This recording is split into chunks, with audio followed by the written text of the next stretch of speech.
Okay, so let's deal with the last type of tectonic plate boundary, conservative.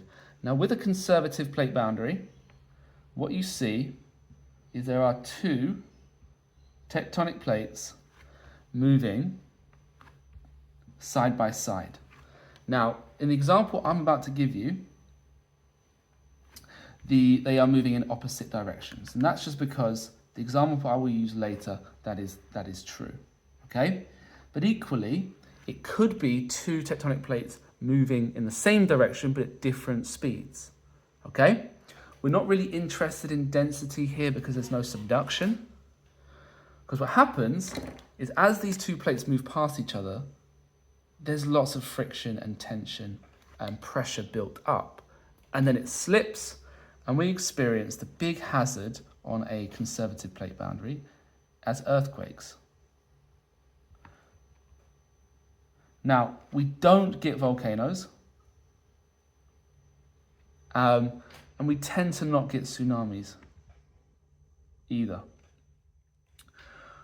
That's the very basic understanding of it.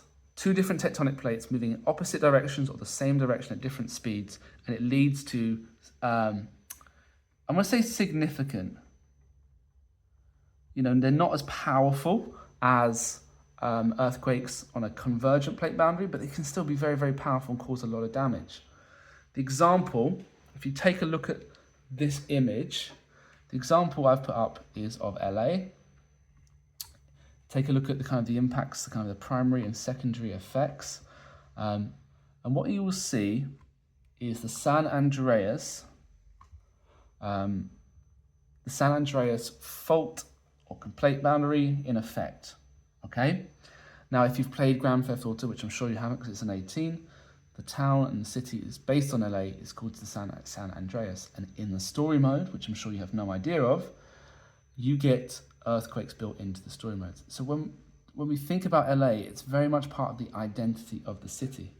Okay, so that is the example I would use. And the plates we're talking about are the North American plate. And that is traveling in a northwards direction. And then the Pacific plate, which is an oceanic plate moving southwards. That is a conservative boundary, and once again, I'll just remind you that there are no volcanoes because there is no subduction, okay? I like this one. Often I'd encourage kids to write about it in their exam. I think it's the easiest one to get the marks in, and yeah. Okay, I hope that helps.